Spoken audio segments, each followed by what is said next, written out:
خصوصاً على أفضلهم وخاتم النبيين محمد الأمين وعلى آله وصحبه أجمعين. أما بعد فأعوذ بالله من الشيطان الرجيم. بسم الله الرحمن الرحيم.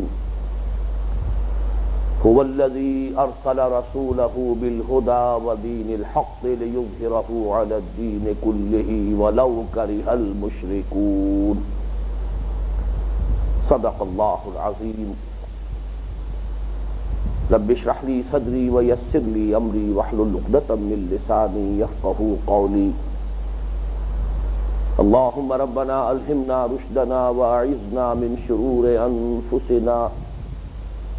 اللهم أرنا الحق حقا وارزقنا اتباعه وأرنا الباطل باطلا وارزقنا اجتنابه. اللهم وفقنا لما تحب وترضى آمین یا رب العالمین. گزشتہ نشست میں سورہ صف کی آیت نمبر 9 کے بارے میں ابھی ہماری گفتگو جاری تھی،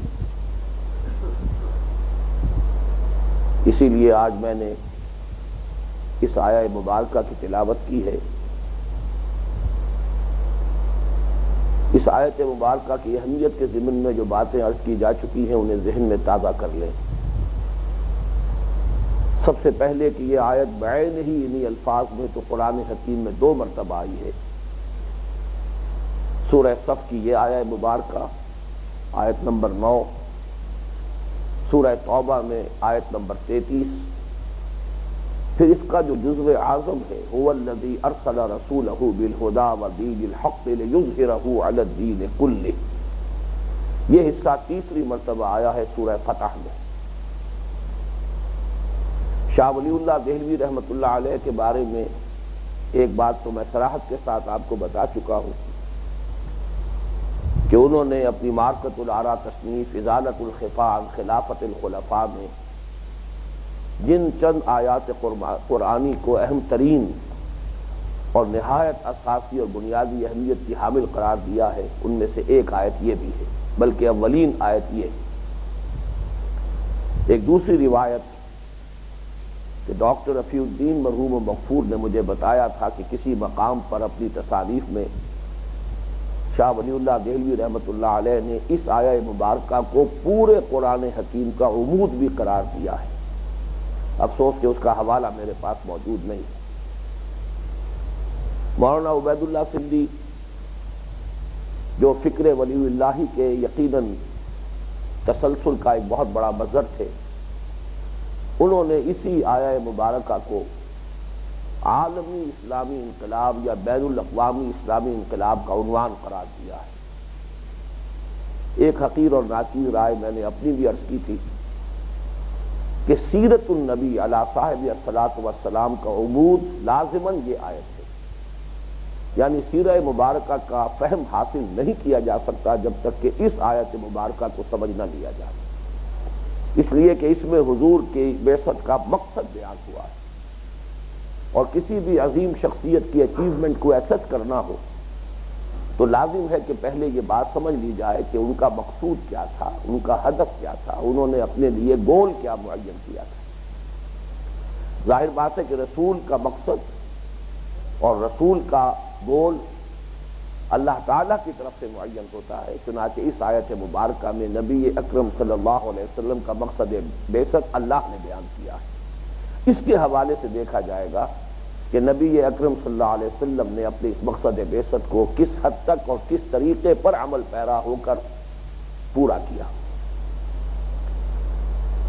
اس آیت کا جو حصہ ہم پڑھ چکے ہیں اس میں سے جو باتیں متفق علیہ ہیں، هو الذی، وہی ہے وہ. ہوا کے بارے میں کوئی اختلاف نہیں، اس ضمیر کا مرجع ہے اللہ، اس لیے کہ سابقہ آیت کے آخر میں آیا ہے واللہ متم نورہ ولو کرہ الکافرون. وہ گویا کہ اس ہوا کا مرجع ہے، وہی ہے اللہ. ارسل رسولہ، جس نے بھیجا اپنے رسول کو صلی اللہ علیہ وسلم. اگرچہ رسول کا لفظ عام ہے اور یہاں نبی اکرم صلی اللہ علیہ وسلم کا اسم گرامی یا نام نامی جو ہے تعین کے ساتھ نہیں لیا گیا، لیکن اس پر اجماع ہے کہ یہاں رسولہ سے مراد محمد الرسول اللہ صلی اللہ علیہ وسلم، اس بارے میں بھی دو رائے نہیں، بلکہ اس میں جو ایک لطیف اشارہ ہے اس حقیقت کی جانب کہ لفظ رسول، اللہ کا رسول، اس کا مصداق کامل نبی اکرم صلی اللہ علیہ وسلم ہی کی ذات مبارکہ ہے۔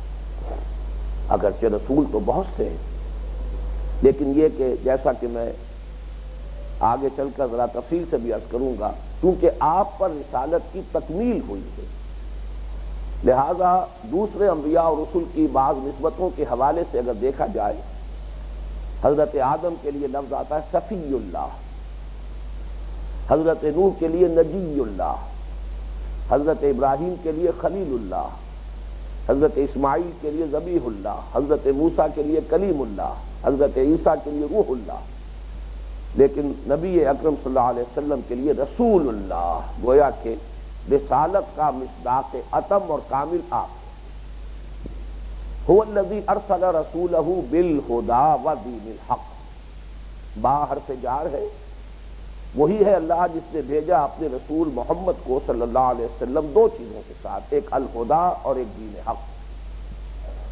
الہدی ہدن نکرہ ہے، الہدی معرفہ ہے، اس کو بھی اگر آپ چاہیں تو عام بھی رکھ سکتے ہیں، اس لیے کہ ہدایت جو حضور کے ذریعے سے نوع انسانی کو حاصل ہوئی وہ قرآن مجید کے ذریعے سے بھی ہوئی، اور آپ پر وحی خفی پر بھی نازل ہوئی، اور آپ کی سنت بھی ایک ذریعہ ہدایت ہے، لیکن یہ کہ واقعہ یہ ہے کہ الہدیٰ کا مصداق کامل قرآن حکیم ہے، اس پر تفصیل سے میں گفتگو کر چکا ہوں۔ ہدایت بھی کامل ہو گئی ہے قرآن حکیم میں، اور یہی اصل میں اتمام نور کا مفہوم ہے جو سابق آیت میں آیا کہ واللہ متم نورہ، اس لیے کہ ہدایت اور نور یہ دونوں گویا کہ لازم و ملزوم ہیں، روشنی ہی سے جو چیزیں ہیں ان کا ظہور ہوتا ہے، ان کو دیکھا جا سکتا ہے، تو جو حقائق باطنی ہیں، حقائق معنوی ہیں اس کائنات سے، ان کے دیکھنے کے لیے ذریعہ، جیسے اقبال نے کہا تھا کہ سرما ہے میری آنکھ کا خاک مدینہ و نجف، ان حقائق کو دیکھنے کا ذریعہ یہ قرآن حکیم ہے، اس کی ہدایت ہے، یہ نور ہے۔ ودین الحق، دو چیزیں دے کر بھیجا آپ کو، ایک الہدیٰ یعنی قرآن حکیم، اور دوسرے دین حق۔ میں عرض کر چکا ہوں کہ دین حق اگرچہ ترکیب اضافی ہے، حق کا دین، اور اس معنی میں بھی یہ بات پوری طرح صحیح ہے، ذالک بأن اللہ هو الحق، اس لیے کہ ذات باری تعالی ہی الحق ہے، تو گویا کہ ذات حق کا دین، اللہ کا دین۔ اور اس جیسا کہ عام ترجموں میں آپ نے دیکھا ہوگا، یہاں اس کو مرکب توصیفی کے اعتبار سے اس کا ترجمہ کیا جاتا ہے، سچا دین، حق دین۔ دین کے بارے میں کسی قدر گفتگو تو ہو چکی تھی، آج میں ذرا مزید وضاحت کرنا چاہتا ہوں کہ قرآن حکیم میں ایک لفظ استعمال ہوا الحاد۔ الحاد کہتے ہیں کجروی کو، لحد کہتے ہیں اس قبر کو کہ جو سیدھی نہیں ہوتی بلکہ بغلی قبر ہوتی ہے، اس میں ایک دفعہ نیچے کی طرف پھر ایک سائڈ پر، یہ جو ہے لحد کہلاتی ہے۔ تو الحاد کے معنی ہے ٹیڑھ پیدا کرنا۔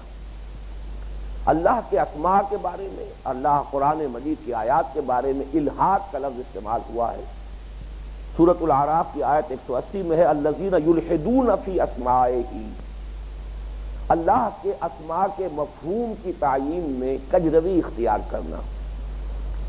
اسی طرح سورہ حامیم سجدہ کی آیت نمبر 40 میں الفاظ آئے ہیں ان الذین یلحدون فی آیاتنا، یقیناً وہ لوگ کہ جو ہماری آیات میں کجی اختیار کرتے ہیں۔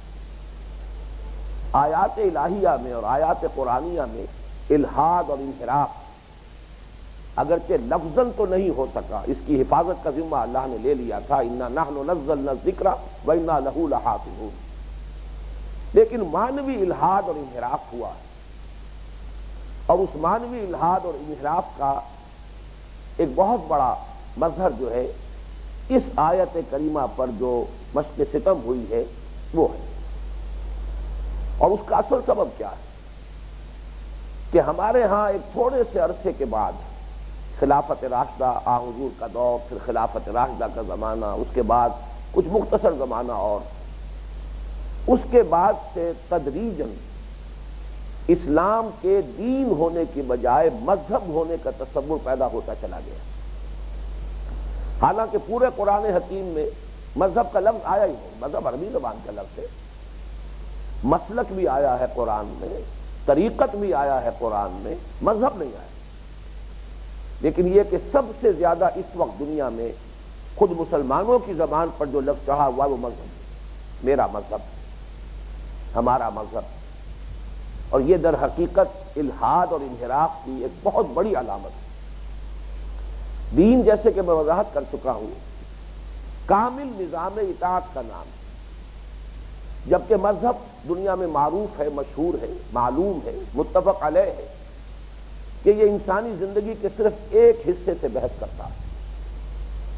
مذہب میں دنیا میں بالعموم تین چیزیں شامل ہوتی ہیں، کچھ عقائد، ڈوگما، کچھ مراسم عبودیت، ریچولز، اور نمبر تین کچھ سوشل سیریمنیز کہہ لیجئے، کچھ فنکشنز کہہ لیجئے، سوشل فنکشن۔ اس کے سوا مذہب جو ہے باقی انسانی زندگی کے جو گوشے ہیں، اجتماعی، سیاسی، معاشی، ان سے بحث نہیں کرتا۔ تو دین تو در حقیقت نام ہے پورے نظام زندگی کا، پورے نظام اطاعت کا، اس کی وضاحت ہو چکی ہے۔ دین کے اساسی معنی وہی ہیں جو اساس القرآن یعنی سورہ فاتحہ میں وارد ہوئے ہیں۔ مالک یوم الدین، جزا و سزا کے دن کا مالک۔ دین کے معنی بدلہ، جزا و سزا اور بدلہ چونکہ کسی قانون کے تحت ہوتا ہے، جس کی اطاعت پر جزا ملتی ہے اور جس کی مخالفت پر اور جس کے خلاف بغاوت پر سزا ملتی ہے، لہذا یہاں سے اس میں مفہوم پیدا ہوا اطاعت کا۔ اطاعت کے ساتھ لازماً کسی ایسی ہستی کا تصور ہے جو مطاع ہو، جس کی اطاعت کو تسلیم کیا جائے۔ یہاں سے آگے بڑھ کر اس دین کے لفظ نے جب اصطلاح کی شکل اختیار کی ہے قرآن مجید کی ایک اہم اصطلاح کی، تو اس کا مفہوم یہ ہے کہ وہ کامل نظام اطاعت جو کسی ہستی کو مطاع مطلق مان کر پوری زندگی کا نقشہ جو ہے اس کی اطاعت کے اصول پر استوار کرنے کا نام ہے، جس کی ایک مثال سورہ یوسف میں آئی، دین الملک، ملوکیت کا نظام، بادشاہ ہے، سوورن ہے، مختار مطلق ہے، اس کے ہاتھ میں کل اختیار ہے۔ الیس لی ملک مصر، کیا مصر کی بادشاہی میری نہیں ہے، میرے اختیار میں نہیں ہے؟ وہذہ الانہار تجری من تحتی، اور یہ ساری نہریں اور یہ آبپاشی کا نظام میرے اختیار میں ہے، جس کا چاہوں پانی دوں، جس کو چاہوں پانی نہ دوں۔ یہ وہ سارا دعویٰ ہے فرعون کا جو قرآن مجید میں نقل ہوا ہے۔ ایک شخص حاکم مطلق ہے، مطاع مطلق ہے، اس کی زبان سے نکلا ہوا لفظ قانون کا درجہ رکھتا ہے، اس کے تحت پورا نظام زندگی قائم ہوا، یہ دین الملک ہے۔ ما کان لیأخذ اخاہ فی دین الملک۔ اسی پر قیاس کیجئے دین اللہ، اللہ کو حاکم مطلق، مطاع مطلق، اللہ کو ہی اصل قانون ساز مان کر اس کی اطاعت میں پورے نظام زندگی کو قائم کر دینا، پوری زندگی کا نقشہ اسی پر بنانا، اسی کے قانون کے مطابق، اسی کی ہدایات کے مطابق، یہ دین اللہ ہے۔ اس میں گویا کہ انسانی زندگی ایک وحدت کی صورت میں اس میں تقسیم کی جائے تو اس کا نام ہے قرآن مجید کی اصطلاح میں تفریق دین۔ الذین فرقوا دینہم، فرق یفرق، فرق سے بنا ہے، باب تفعیل ہے، پھاڑ دینا، توڑ دینا، ٹکڑے کر دینا۔ الذین فرقوا دینہم، جنہوں نے اپنے دین کے حصے بکھرے کر دیے، توڑ دیا، اس کے مختلف اجزاء علیحدہ کر دیے۔ یہ الذین فرقوا دینہم، تفریق دین، یہ گویا کہ سب سے بڑی جسارت ہے جو اللہ تعالیٰ کی جناب میں ناقابل عفو، اللہ تعالیٰ اسے معاف نہیں کرے گا۔ کیا آپ کسی زندگی کے کسی حصے میں اللہ کی بات مانیں، اس حصے میں تو اللہ ہی کو مقتدر اعلیٰ مانیں، لیکن کسی دوسرے حصے میں اس کے احکام کو ماننے کے لیے تیار نہ ہو۔ افتؤمنون ببعض الکتاب وتکفرون ببعض فما جزاء من يفعل ذلك منكم الا خزي في الحياة الدنيا ويوم القيامة يردون الى اشد العذاب وما الله بغافل عما تعملون۔ تو کیا تم ہماری دین اور کتاب اور شریعت کے ایک حصے کو مانتے ہو اور ایک حصے کو نہیں مانتے؟ تو جان لو کہ جو لوگ بھی یہ طرز عمل اختیار کریں گے ان کی سزا اس کے سوا کچھ نہیں ہے کہ دنیا میں انہیں ذلیل و خوار کر دیا جائے اور قیامت کے دن شدید ترین عذاب میں جھونک دیا جائے۔ اور اچھی طرح جان لو کہ اللہ تعالیٰ غافل نہیں ہے اس سے کہ جو کچھ تم کر رہے ہو۔ تم بہانے بنا سکتے ہو، دھوکے دے سکتے ہو، انسانوں کو فریب دے سکتے ہو، اللہ کو دھوکہ نہیں دینا۔ یخادعون اللہ والذین آمنوا وما یخدعون الا انفسهم۔ اللہ کو تو دین خالص درکار ہے، الا لہ الدین الخالص، خالصتاً اس کی اطاعت، مخلصین لہ الدین، وما امروا الا لیعبدوا اللہ مخلصین لہ الدین حنفاء۔ اور انہیں حکم نہیں ہوا تھا مگر اس کا کہ اللہ کی بندگی کریں، اسی کے لیے اپنی کل اطاعت کو خالص کرتے ہوئے بالکل یکسو ہو کر۔ ذرا اندازہ تو کیجئے کس کس طریقے سے بات کو واضح کیا جا رہا ہے۔ یہ ہے دین کا تصور۔ لیکن ہوا کیا رفتہ رفتہ اس دین کا تصور مذہب کے تصور میں ڈھلتا چلا گیا، اور اس کا میں چاہتا ہوں کہ تاریخی جائزہ لے لیجیے۔ اس کا آغاز ہو گیا تھا خلافت راشدہ کے کچھ ہی عرصے کے بعد، اس لیے کہ خلافت راشدہ کا جو اصل امتیازی وصف ہے وہ یہ ہے کہ اس میں پوری زندگی ایک وحدت کی حیثیت سے تھی، اور مسلمانوں کی قیادت کے اندر وہ توحیدی رنگ موجود تھا۔ خلیفہ راشد حاکم وقت بھی ہے، قاضی القضات بھی ہے، امام مسجد بھی ہے، مسجد نبوی کے خطیب بھی ہے، دینی رہنما بھی ہے، وہی مفتی بھی ہے۔ گویا کہ یہ قیادت جو ہے ایک شخصیت کے اندر مرتکب۔ خلافت راشدہ کی شان امتیازی ہے۔ خلافت راشدہ کے اختتام کے بعد اب یہ تقسیم ہوئی، یہ توحید تنویت میں بدل گئی۔ اب دینی معاملات کچھ علیحدہ ہو گئے، مذہبی معاملات، اور دوسری طرف سیاست علیحدہ ہو گئی۔ مذہب اور سیاست کا گویا کہ ایک جدائی کا معاملہ عین اسی وقت سے شروع ہو گیا جبکہ خلافت کا نظام ختم ہوا اور ملوکیت کا نظام شروع ہو گیا۔ اب سیاسی رہنمائی کسی اور کی ہے، مذہبی رہنمائی کسی اور کی ہے۔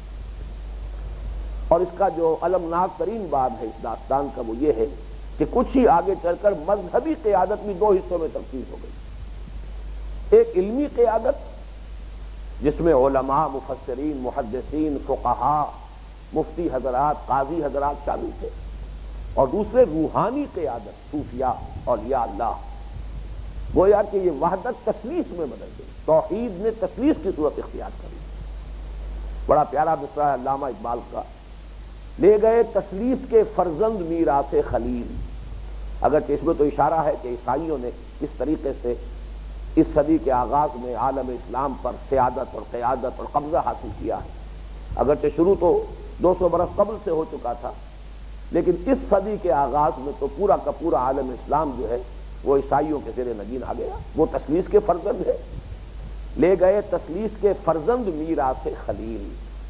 حضرت ابراہیم علیہ السلام کی میراث تو توحید ہے، لیکن یہاں جو میں عرض کر رہا ہوں وہ یہ ہے کہ اس توحید کو سب سے پہلے جو بٹا لگایا ہے وہ خود مسلمانوں نے لگایا، جبکہ ان کی قیادت جو ہے توحید کی بجائے تثلیث کی صورت اختیار کر لی۔ ایک طرف سلاطین ہیں، امراء ہیں، بادشاہ ہیں، ملوک و سلاطین و امراء، دوسری طرف علماء ہیں، فضلاء ہیں، مفتی حضرات ہیں، قاضی حضرات ہیں، مدرسین ہیں، تیسری طرف صوفیاء ہیں، اولیاء اللہ ہیں، مرشدین ہیں۔ اور اس میں کتنی جلدی انحطاط پیدا ہوا ہے، یہ کہ توحید کے بعد جب تثلیث آئی ہے تو انحطاط تو پیدا ہونا ہی تھا۔ کس تیز روی سے یہ انحطاط ہوا ہے اس کا اندازہ آپ اس سے کر سکتے ہیں کہ طبقہ تبع تابعین کی ایک شخصیت ہے حضرت عبداللہ ابن مبارک رحمۃ اللہ علیہ، یعنی صحابہ پھر تابعین پھر تبع تابعین، صرف تیسری نسل ہے۔ حضرت عبداللہ ابن مبارک کے زمانے میں جو حالات پیدا ہو چکے تھے، اگرچہ یہ کہا جا سکتا ہے کہ یہ ان کی حساسیت کا مظہر ہے، شدت احساس کا مظہر ہے، کہ انہوں نے یہ شعر کہا ہے کہ وما افسد الدین الا الملوک واحبار سوء ورهبانها، دین میں جو فساد پیدا کیا ہے وہ صرف تین طبقوں نے پیدا کیا ہے۔ گویا کہ تیسری نسل تک پہنچتے ہی دین میں فساد پیدا ہو چکا تھا۔ اس سے بڑا ثبوت اور کیا ہوگا؟ اگرچہ ابھی یہ فساد کی ابتدا تھی، لیکن جیسا کہ میں نے عرض کیا یہ تو شدت احساس ہے۔ کوئی شخص جو ہے اس کا احساس اتنا مردہ ہوتا ہے کہ کوئی بات انتہائی شدت سے ظاہر ہو چکی ہو تب بھی وہ محسوس نہ کرے۔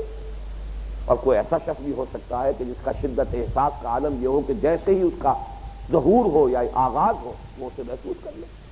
تو اس فیکٹر کو تو ذہن میں رکھیے. لیکن بہرحال یہ شعر جو ہے ثبوت ہے اس کا کہ یہ فساد پیدا ہو چکا تھا. وما افسد الدین، دین میں فساد پیدا کیا، دین میں بگاڑ پیدا کیا، دین کو ختم کیا ہے، دین کی توحیدی شان جو ہے اس کو ختم کر کے رکھ دیا ہے 3 طبقات میں.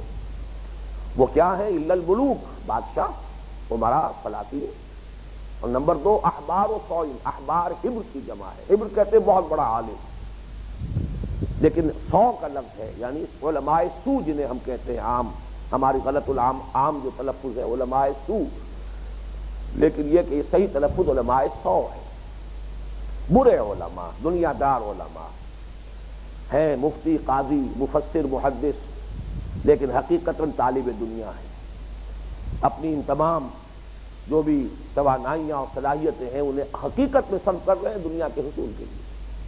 اور تیسرے وہ رہبانوہا، راہب لوگ، صوفیہ لوگ، تارک الدنیا لوگ، جنہوں نے ترک دنیا کے پردے میں حصول دنیا کا اصل کھیل شروع کیا.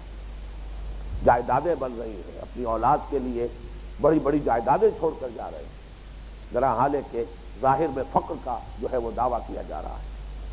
فقر محمدی صلی اللہ علیہ وسلم اس کا گویا کہ لبادہ پہنا ہوا ہے، لیکن یہ سارا ڈھونگ. وما افسد الدین الا الملوک واحبار و صوئم و رہبان. اب آپ اندازہ کیجئے کہ اگر یہ 2 صدی ہی ہجری کے اندر یہ صورت پیدا ہو چکی تھی تو پھر یہ کہ جیسے زمانہ گزرا ہے 1000 برس اور گزرے تو حالات کہاں تک پہنچے ہوں گے. اس سے وہ دین کا تصور ختم ہوا اور مذہب کا تصور راسخ ہوتا چلا گیا. عقائد، عبادات اور کچھ رسومات، dogma, modes of worship and some rites and rituals, بس 3 چیزیں ہیں کہ جو مذہب کے اندر شامل رہ گئے. سارا زور انہی پر، سارا انفسس انہی پر. لیکن یہ کہ یہ کیفیت جو اپنے نقطۂ عروج کو پہنچی ہے یہ اس وقت جب کہ عالم اسلام پر عیسائیوں کا غلبہ ہوا. اس کا بھی تاریخی پس منظر سمجھ لیجیے کہ عیسائیت در حقیقت ایک ایسا عجیب مذہب ہے جس میں سوائے عقیدے کے اور کچھ ہے ہی نہیں.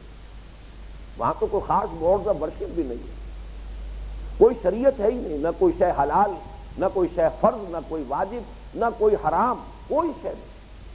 اس لیے کہ حضرت مسیح علیہ السلام تو یہ کہہ کر گئے تھے کہ don't think I have come to destroy law. کبھی یہ نہ سمجھنا کہ میں قانون ختم کرنے آیا ہوں، تم پر بھی شریعت موسوی لاگو رہے گی. موزائک لا تمہارے اوپر بھی لاگو رہے.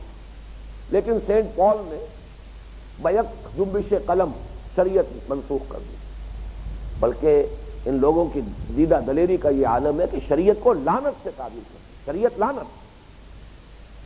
بہرحال شریعت کے بغیر اب کیا رہ گیا؟ صرف ایک ڈوگما ہے، حضرت مسیح کو مان لو تو بس گویا کہ تمہارے اگلے پچھلے گناہ بھی معاف، وہ کفارہ بن ہی گئے تمہاری طرف سے، بات ختم. یہ ہے در حقیقت عیسائیت کا لب لباب. اور عیسائیت کے پورے عالم میں مذہب کا مطلب ریلیجن کا مطلب صرف ڈوگما. جب عیسائی تہذیب کا غلبہ ہوا ہے، عیسائی طرز فکر جو ہے پورے عالم اسلام پر غالب آیا ہے، تو بالکل اس کی چھاپ پڑ گئی کہ مذہب اسلام ایک مذہب ہے اور اس میں اصل اہمیت ہے عبادات کی، عقائد کی اور کچھ رسومات. ڈیڈ باڈی کو کیسے ڈسپوز آف کرنا ہے، تکفین ہے، تدفین ہے، نماز جنازہ ہے، شادی کو کیسے سالمنائز کرنا ہے، نکاح ہوگا، خطبہ ہوگا اور کچھ جو بھی رسومات ہیں ادا کی جائیں گی، پیدائش کو کیسے سیلیبریٹ کرنا ہے، عقیقہ ہے یا اور کچھ چیزیں ہیں مختلف. یہ چیزیں تو میں نے صرف وہ گنوائی ہے کہ جو صحیح ہیں، باقی جو اس میں اور رڑے چڑھائے گئے ہیں وہ تو بدعات میں سے ہیں. لیکن یہ کہ اس سے آگے مذہب کا سروکار زیادہ زیادہ یہ کہ شراب نہیں پینی ہے، سور نہیں کھانا ہے، 1-2 چیزیں اور ہیں شامل کر لیجئے، تو گویا کہ جس نے یہ کچھ کر لیا وہ اس کا مذہب کامل ہو گیا.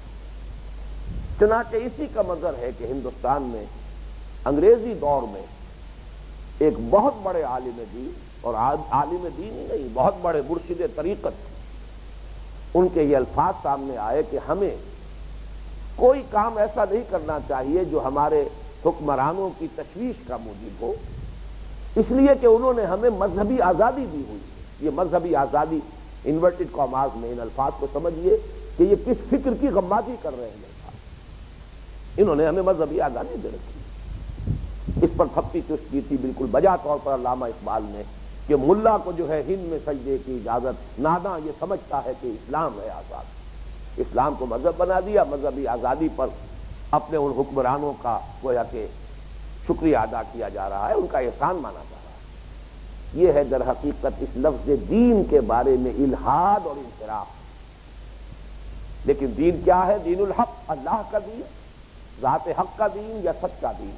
وہ مکمل نظام زندگی ہے جس میں عقائد بھی ہیں، عبادات بھی ہیں اور معاشرتی رسومات بھی ہیں، پھر فیملی لاز بھی ہیں، پھر معاشرتی اقدار کا تصور بھی ہے جنہیں پروموٹ کیا جانا ہے، سوشل ایونٹس کا تصور بھی ہے جنہیں ایریڈیکیٹ کرنا مقصود ہے، جن کا استحصال مقصود ہے، خاتمہ مقصود ہے.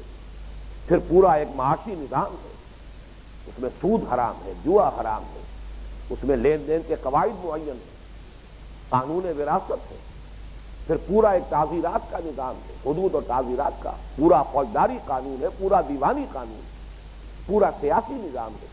ان سب کو جمع کیجئے اور یہ سب جب اللہ کی مرضی کے مطابق، اللہ کے احکام کے مطابق، اللہ کی جو حدود معین کر دی گئی ہیں ان کے اندر اندر اگر یہ نظام جو ہے استوار کیا جائے گا تو یہ دین الحق.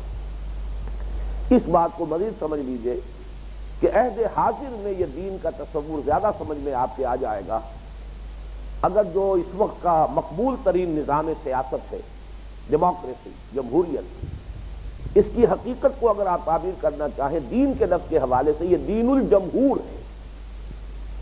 جیسے دین الملک بادشاہ کی حاکمیت پر مبنی نظام زندگی، دین اللہ اللہ کی حاکمیت پر مبنی نظام زندگی، دین الجمہور جمہور کی حاکمیت کے تصور پر مبنی نظام زندگی، ساورنٹی آف دی پیپل. وہاں ساورنٹی اللہ کے لیے ہے. دین اللہ میں سروری زیبا فقط اس ذات بے ہمتا کو ہے، حکمراں ہے ایک وہی، باقی بتانے آتے. اب آگے چلیے. هو الذی ارسل رسولہ بالہدی ودین الحق، وہی ہے اللہ جس نے بھیجا اپنے رسول کو صلی اللہ علیہ وسلم الہدی یعنی قرآن حکیم، ہدایت کاملہ، اور دین حق یعنی اللہ کی اطاعت کا نظام دے کر بھیجا. لِیُظْہِرَہُ عَلَى الدِّینِ کُلِّهِ، تاکہ وہ غالب کر دے اسے پورے کے پورے دین پر، پورے کے پورے نظام اطاعت پر. اس میں اب ذرا میں تفصیل سرچ کرنا چاہتا ہوں. لِیُظْہِرَہُ، یہ اگرچہ یوں سمجھیے کہ لفظ تو ہمارے اعتبار سے ایک شمار ہوگا، لکھا ہوا جائے گا تو اسی طرح سے کہ ایک لفظ ہے. لام اس میں حرف جار ہے، تاکہ یظہرو وہ غالب کر دے. اس میں فعل اور فاعل دونوں موجود ہیں، ضمیر فاعل ہی ہے اور فعل ہے اظہار. ہو یہ ضمیر مفعولی ہے، یہ تیسرا حصہ ہے اس کا. اور ترجمہ لفظی یہ ہوگا، ابھی سیاق و سباق اور اس کے مفہوم اور معنی سے ایک طرف بالکل لفظی ترجمہ کر دے، تاکہ وہ غالب کر دے اس کو. تو سب سے پہلے لفظ اظہار کا جو ترجمہ ہے غالب کر دے، اس کو سمجھ لیجئے کہ اظہار کے معنی کیا ہے. ظاہر کے معنی دو ہے. ظاہر ایک وہ شے جو نمایاں ہو، آیا ہو، بالکل سامنے ہو، یہ ظاہر ہے. یہ باطن کے مقابلے میں آئے گا. ضرور ظاہر الاسم و باطنہ. مسلمانوں گناہ وہ بھی چھوڑ دو کہ جو چھپا ہوا ہو، اور گناہ وہ بھی چھوڑ دو کہ جو ظاہر اور آیا ہو. گناہ کی ہر حالت سے اپنے دامن کو پاک کر لو، اس سے اجتناب کرو. وہ ظاہر والباطن، اللہ ظاہر بھی ہے، الباطن بھی. تو باطن کے مقابلے میں ظاہر وہ شے ہے کہ جو نمایاں ہے، آیا ہے، سامنے. اور دوسرے معنی اس کے غالب، آیا ہوا، مستولی، مسلط. یہ کیوں ہے یہ دو معنی اس لفظ کے، اس کو سمجھ لیجئے. ظہر اصل میں کہتے ہیں پیٹھ کو، کمر، پیٹھ. اور جیسے کہ عام طور پر علی ظہورہا قرآن مجید میں بھی آیا ہے کہ جب تم اپنے چوپایوں کی پیٹھوں پر سوار ہو جاتے ہیں، گھوڑے کی پیٹھ پر انسان سوار ہے. اب آپ ذہن میں رکھیے کہ اس میں راکب اور مرکب، مرکب وہ ہے کہ جس پر کوئی سوار ہے، راکب وہ ہے کہ جو اس پر سوار ہے.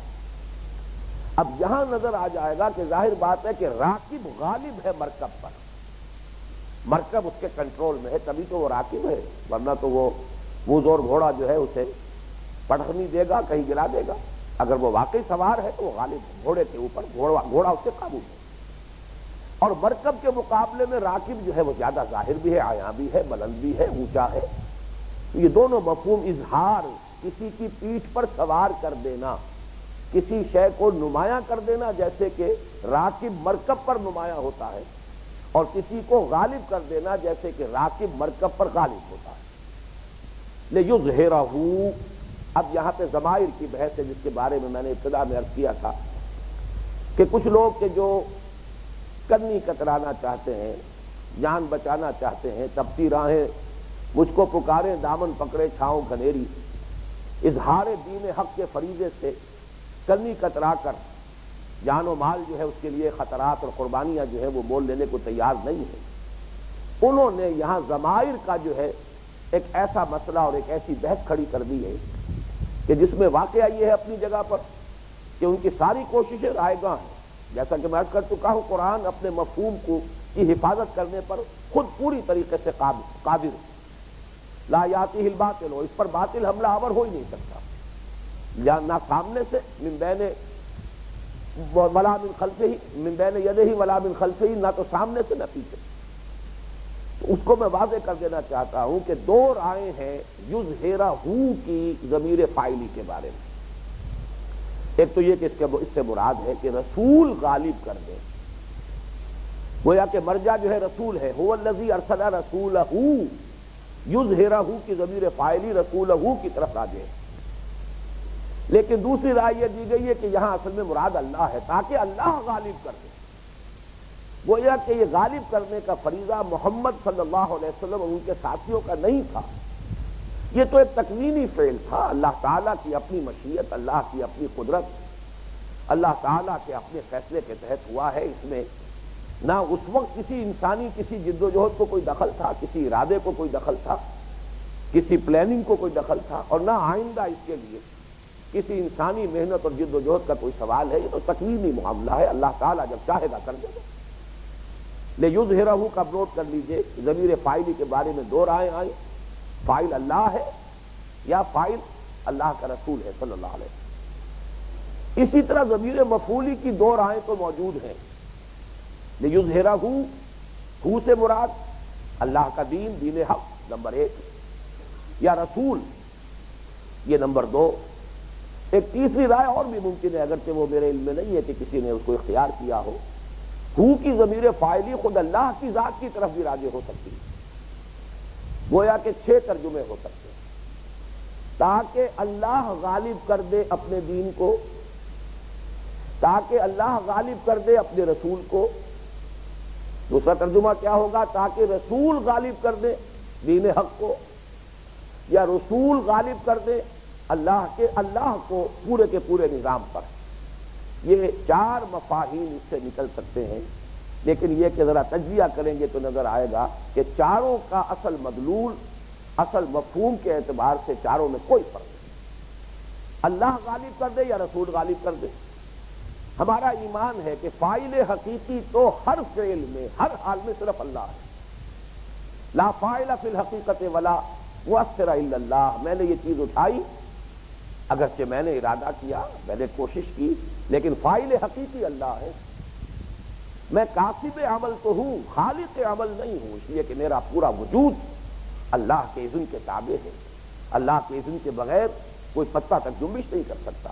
لہذا کاسب عمل تو انسان ہے، اپنے ارادے کی بنا پر نیکی اور یا بدی کا ارتکاب اس نے کیا ہے، لیکن خالق عمل واللہ خلقکم وما تعملون، اللہ ہی نے تمہیں بھی پیدا کیا اور جو تم عمل کرتے ہو ان کا خالق ہی وہی. لیکن اس کے یہ معنی تو نہیں ہے کہ انسان کا کوئی ارادہ، انسان کی محنت، انسان کی مشقت، انسان کی جد و جہد کی کوئی حیثیت نہیں. ذرا غور کیجئے، قرآن مجید میں سورہ انفال میں فرمایا کہ اے نبی، جب آپ نے مٹھی بھر کر کنکریوں کی پھینکی تھی لشکر کفار کی طرف، فما رمیت اذ رمیت ولکن اللہ رمی، یہ مٹھی آپ نے نہیں پھینکی تھی کنکریوں کی، بلکہ اللہ نے پھینکی تھی. لیکن اس سے متصل قبل یہ الفاظ بھی ہے فلم تقتلوہم ولکن اللہ قتلہم. اے مسلمانوں، تم نے نہیں قتل کیا ان کو، بلکہ اللہ نے قتل کیا. اس کا مفہوم کیا ہے؟ عتبہ ابن ربیعہ کو تو واصل جہنم حضرت حمزہ نے کیا تھا بالفعل. اسی طریقے سے عتبہ کے بھائی کو اور بیٹے کو دونوں کو واصل جہنم تو حضرت علی نے کیا تھا رضی اللہ تعالی عنہما۔ اب ان دونوں چیزوں کو جمع کیجئے، فاعل حقیقی اللہ ہے، لیکن اس وقت جو تلوار چلی ہے وہ تو حمزہ کے ہاتھ سے اور حضرت علی کے ہاتھ سے چلی۔ اگر وہ میدان میں نہ آتے، اگر وہ خطرہ مول نہ لیتے، ظاہر بات ہے جو بھی مبارزت قبول کرتا ہے میدان میں آتا ہے وہ اپنی جان کا خطرہ لے کر آتا ہے۔ آخر اگلی ہی جنگ میں ایک ہی سال 1 ماہ کے بعد حضرت حمزہ شہید ہو گئے کہ نہیں ہو گئے؟ لیکن یہ کہ اگر یہ تصور کر لیا جائے کہ بس کام تو اللہ ہی کرے گا، تو اللہ کے بندے یہ نہیں سوچتے کہ رازق بھی تو اللہ ہے، پھر کیوں دفتروں میں مارے مارے پھرتے ہو، کیوں دکانوں پہ جا کر محنت اور مشقت کرتے ہو، کیوں کھیتوں میں ہل چلاتے ہو، کیوں کارخانوں میں کھڑے ہو کر 8-8 گھنٹے کی مشقت جھیلتے ہو؟ رازق تو اللہ ہے، رازق حقیقی اللہ ہے۔ اندازہ کیجئے کہ کس درجے خلط مبحث اور کج بحثی کا معاملہ ہے کہ جو صرف ان ضمیروں کے الٹ پھیر کے حوالے سے لوگوں کے ذہنوں کے اندر پیدا کر دیا گیا۔ اللہ خالق حقیقی ہے، لیکن اس کے لیے عملی جد و جہد کی ہے محمد الرسول اللہ والذین معہ نے، جانیں انہوں نے دی ہیں، ایثار و قربانی کی روش انہوں نے اختیار کی ہے، گھر بار انہوں نے چھوڑے، اپنی جانوں کا نذرانہ پیش کیا ہے، انہوں نے انفاق مال بھی کیا ہے، بذل نفس بھی کیا ہے، کیسی کیسی مشقتیں جھیلی ہیں، کیسی کیسی ماریں کھائی ہیں۔ محمد الرسول اللہ والذین معہ اشداء علی الکفار رحماء بینہم، تو اس میں کوئی فرق واقع نہیں ہوتا کہ یہ ضمیر اللہ کی طرف راجع ہو یا اللہ کے رسول کی طرف راجع ہو، جہاں تک اس کی مراد اور اس کے اصل مفہوم کا تعلق ایک ہی ہے۔ اسی طرح اللہ غالب ہو جائے پورے کے پورے دین پر، یا اللہ کا رسول غالب ہو جائے پورے کے پورے دین پر، پورے کے پورے نظام اطاعت پر، یا اللہ کا دین غالب ہو جائے پورے کے پورے نظام اطاعت پر، مفہوم اور معنی اور مدلول میں تو کوئی فرق واقع نہیں ہوا۔ اللہ کا غلبہ ہی تو ہے، وَيَكُونَ الدِّينُ كُلُّهُ لِلَّهِ قَاتِلُوهُمْ حَتَّى لَا تَكُونَ فِتْنَةٌ وَيَكُونَ الدِّينُ كُلُّهُ لِلَّهِ۔ اس پورے جہاد اور قتال کا آخری ہدف یہی تو ہے کہ کل کے کل نظام اطاعت اللہ کے تابع ہو جائے، اللہ کا ہو جائے، پورا دین اللہ کے لیے ہو جائے، تو گویا کہ اللہ کا غلبہ ہو گیا، اللہ کی حکومت قائم ہو گئی، اللہ کی حاکمیت جو ہے اس کا نفاذ ہو گیا۔ پھر یہ کہ رسول اگر غالب آ گئے تو رسول نے اپنی حکومت کو قائم نہیں کی، اپنی کوئی ڈائنیسٹی اور اپنی کوئی خاندانی بادشاہت کا نظام تو شروع نہیں کیا۔ رسول کا غلبہ بھی اللہ کے دین کا غلبہ ہے، اور اللہ کے دین کا غلبہ تو اللہ کے دین کا غلبہ ہے ہی۔ تو یہ جتنے بھی معنی کر لیے جائیں کوئی فرق واقع نہیں ہوتا، مفہوم ایک ہی ہے۔ اسی لیے میں کہہ رہا ہوں کہ قرآن مجید مہیمن ہے، اپنے مضامین کی، اپنے مفاہیم کی حفاظت کرنے پر پوری طرح قادر ہے۔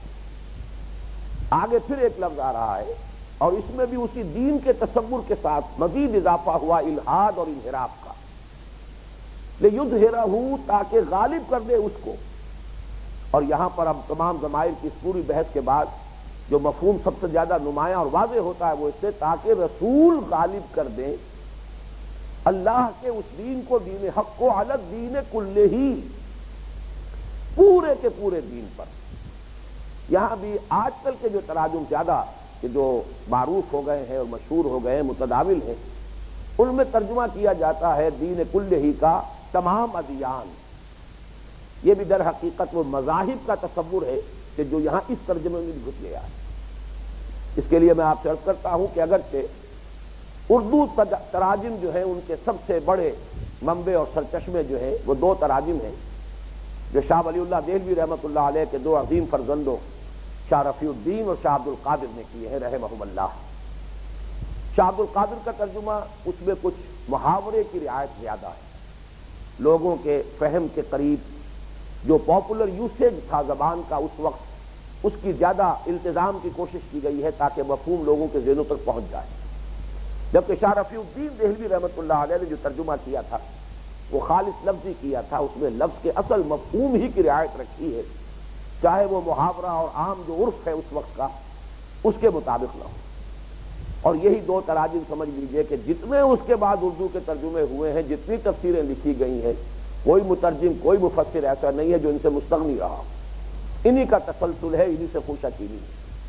البتہ یہ بہت کم لوگوں کی جرأت ہوتی ہے کہ وہ تسلیم کر لیں کہ ہم نے فلاں فلاں جگہ سے جو ہے وہ فائدہ اٹھایا ہے، استفادہ کیا ہے، لیکن حضرت شیخ الہند رحمۃ اللہ علیہ کی عظمت کا میں اس اعتبار سے بھی قائل ہوں، مولانا محمود حسن رحمہ اللہ کا، کہ انہوں نے اپنے ترجمہ قرآن کے دیباچے میں صاف لکھ دیا ہے کہ یہ میرا ترجمہ نہیں ہے، یہ وہی شاہ عبد القادر دہلوی کا موضح القرآن ہے، لیکن چونکہ 100 برس گزر چکے ہیں، وہ 1805 یا 1808 میں شائع ہوا تھا یہ ترجمہ شاہ عبد القادر رحمہ اللہ، اور شاہ رفیع الدین کے یہ ترجمے 1805 1808 کے آس پاس چھپے، اور یہ شیخ الہند کا ترجمہ جو ہے یہ کچھ 1920 کے آس پاس چھپ رہا ہے۔ اس اعتبار سے 1 صدی سے زائد کا عرصہ بیت چکا تھا، اور اس دوران میں اردو زبان کے محاورے میں کچھ نہ کچھ تبدیلی آ چکی۔ انہوں نے کہا میں نے صرف محاورے کی رعایت کی ہے کہ اردو زبان کے استعمالات میں الفاظ میں جو فرق ہو گیا ہے، میں نے کوشش کی ہے کہ اس کو اس وقت جو اردو کے استعمالات ہیں اس کے مطابق کر دوں، ورنہ ترجمہ اصل میں ہونے کا ہے۔ بہرحال میں یہاں چاہتا ہوں کہ الگ دین کلہ کا ایک ترجمہ تو یہ ہے کہ کل کے کل دین پر، پورے کے پورے دین پر، سارے دین پر، سب دین پر، یعنی دین کے لفظ کو واحد رکھتے ہوئے ترجمہ کیا گیا، اور ایک ترجمہ جو اب زیادہ عام ہو گیا ہے وہ تمام ادیان پر۔ شاہ عبد القادر رحمۃ اللہ علیہ نے سورہ توبہ اور سورہ فتح دونوں جگہ پر تو ہر دین سے، ہر دین پر غالب کر دے، ہر دین پر، یہ ترجمہ کیا۔ سورہ صف میں وہاں جمع کا لفظ استعمال کیا ہے کہ تمام دینوں سے غالب کر دے، لیکن جیسا کہ میں نے عرض کیا شاہ رفیع الدین جنہوں نے زیادہ انتظام کیا ہے کہ وہ جو اصل قرآن مجید کی زبان ہے اس کے بالکل لغوی معنی کیے جائیں، تو سورہ توبہ میں ان کا ترجمہ ہے اوپر دین سب کے، غالب کر دے دین حق کو اوپر دین سب کے، لیکن یہ کہ سورہ فتح اور سورہ صف میں ان کے الفاظ ہیں کہ وہ غالب کر دے دین حق کو اوپر دین سارے کے، یعنی یہاں دین کو وحدت کی حیثیت سے رکھا گیا۔ در حقیقت دین سے مراد الگ دین کلہ، پورا کا پورا نظام اطاعت، پورا کا پورا نظام زندگی تابع ہو جائے دین حق کے، اللہ کے دین کے، اللہ کی حاکمیت کے، زندگی کا کوئی حصہ، انسانی زندگی کا کوئی شعبہ اس سے مستثنیٰ نہ رہے، اس سے خارج نہ رہے۔ میں یہ سمجھتا ہوں کہ اس دور میں مولانا مودودی نے اس مفہوم کو سب سے زیادہ صحیح الفاظ میں ادا کیا ہے، کل کے کل جن سے دین پر، گویا کہ یہاں الف لام جو ہے لام استغراق کی بجائے لام جنس کی حیثیت رکھتا ہے، کل جن سے دین، یعنی کل جن سے نظام اطاعت پر اللہ کا دین غالب ہو۔ یہ ہے اس آیہ مبارکہ کا مفہوم، هو الذی ارسل رسولہ بالہدی ودین الحق لیظہرہ علی الدین کلہ، ہے وہی ہے اللہ جس نے بھیجا اپنے رسول محمد کو صلی اللہ علیہ وسلم الہدی یعنی قرآن حکیم اور دین حق دے کر، تاکہ وہ غالب کر دیں اس دین حق کو پورے کے پورے نظام زندگی پر، پورے کے پورے نظام اطاعت پر۔ یہ جو میں الدین کا ترجمہ بہت ہی زور دے کر رہا ہوں کہ یہ واحد کی شکل میں ہونا چاہیے، جمع کی صورت میں نہیں، اس کی 2 دلیلیں دے رہا ہوں۔ پورے قرآن میں نمبر 1 تو یہ گویا کہ منفی دلیل ہوگی، پورے قرآن میں لفظ ادیان کہیں نہیں آیا۔ القرآن یفسر بعضہ بعضا، ہمیں قرآن مجید کے کسی لفظ کے مفہوم کو سمجھنے کے لیے دیکھنا چاہیے قرآن مجید میں اور مقامات پر یہ لفظ کس کس صورت میں آیا ہے۔ پورے قرآن حکیم میں لفظ دین واحد کی شکل میں آیا۔ دوسرے یہ کہ دین کے ساتھ کل کی اضافت جو ہے، اور اس کے گویا کے بدل کے طور پر کل ہی یا کلہو کا جو لفظ آیا ہے صرف ایک جگہ پر اور آیا ہے، اور وہ وہی آیت ہے جس کا میں حوالہ دے چکا ہوں، سورہ انفال کی آیت، وَقَاتِلُوهُمْ حَتَّى لَا تَكُونَ فِتْنَةٌ وَيَكُونَ الدِّينُ كُلُّهُ لِلَّهِ۔ اے مسلمانوں، اب جب کہ یہ جنگ کا سلسلہ شروع ہو گیا ہے، تمہاری یہ جد و جہد جو ہے وہ اس مرحلے پر آ گئی ہے کہ قتال کا مرحلہ، قتال کا دور شروع ہو گیا ہے، اب یہ دور قتال جاری رہے گا، اب یہ جنگ کا سلسلہ جاری رہے گا، تمہیں یہ جنگ جاری رکھنی ہے اس وقت تک جب کہ کل کا کل دین، فتنہ بالکل ختم ہو جائے، فساد فروغ ہو جائے، اللہ کے خلاف جو بغاوت ہے وہ ختم ہو جائے، اور دین یعنی نظام اطاعت کل کا کل اللہ کے لیے ہو جائے۔ یہاں ناممکن ہے ادیان ترجمہ کرنا، تمام ادیان تو اللہ کے لیے نہیں ہو سکتے، اللہ کا دین تو ایک ہی ہے، یا تو پھر دین الملک ہوگا یا دین الجمہور ہوگا، یہاں تو دین اللہ تو ایک ہی ہے، یہاں ادیان ترجمہ کرنا، جمع کا لفظ استعمال کرنا ناممکن ہے۔ اس اعتبار سے میرے نزدیک یہ بات بالکل ثابت ہے، قوی ہے اپنی جگہ پر، کہ یہاں ترجمہ کیا جانا چاہیے واحد کے ساتھ، وہی ہے اللہ جس نے بھیجا اپنے رسول محمد کو صلی اللہ علیہ وسلم الہدا یعنی قرآن حکیم اور دین حق سچا دین دے کر، تاکہ وہ اسے غالب کر دیں کل کے کل دین پر، پورے نظام اطاعت پر، پورے نظام زندگی پر۔ یہ ہے مقصد بعثت محمدی علی صاحب الصلاۃ والسلام۔ بارک اللہ لی ولکم فی القرآن العظیم ونفعنی وإیاکم بالآیات والذکر الحکیم۔